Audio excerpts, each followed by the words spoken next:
45th President of the United States as we track Trump one day at a time. The fretting over Trump's generals was always misplaced, not least because the number of retired generals Trump has appointed to top positions in his administration is hardly unprecedented. Trump nominated the retired Marine generals James Mattis and John Kelly to lead the Department of Defense and Homeland Security, respectively, and tapped the retired Army General Mike Flynn to be his national security advisor.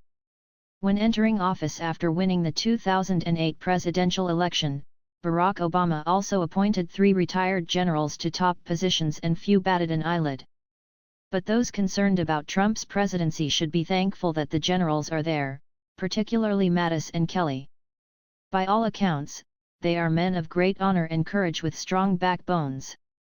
Kelly led men into battle and lost a son fighting in Afghanistan. Mattis may be the most distinguished and respected Marine officer of his generation, revered for his dedication to his troops and his intellect. I had the honor of spending an hour with him one-on-one last May when he was a fellow at the Hoover Institution. Our conversation was off the record, but make no mistake, this is not a man to be trifled with. Not too many in Congress have great loyalty to Trump. More than anything, they fear his core supporters.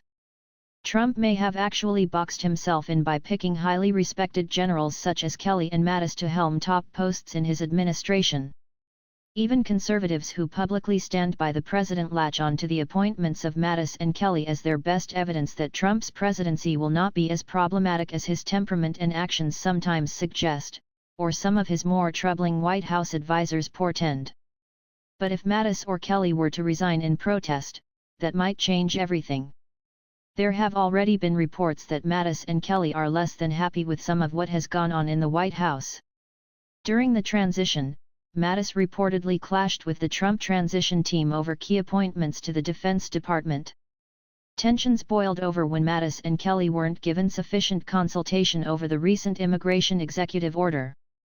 The Democratic Representative Seth Moulton, a retired Marine who served under Mattis during the Iraq War, says insiders have informed him that after the executive order fiasco, some top appointments like Mattis began thinking about what would make them leave the administration.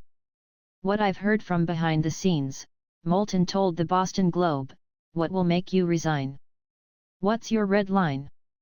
In the aftermath of the immigration order, the Morning Joe host Joe Scarborough reported that Trump was destined for problems if he allowed ideological White House aides Stephen Miller and Steve Bannon to run amok like they reportedly did with the immigration executive order. If this did happen again, the president would have serious problems with his foreign policy team as well as the entire government, Scarborough said. Now Mattis and Kelly are patriots of the highest order and they would not likely resign from their posts for frivolous reasons. There is every reason to believe they genuinely want to help Trump succeed and they serve at the pleasure of the president, not the other way around. But it is not impossible to imagine a scenario where they are pushed too far.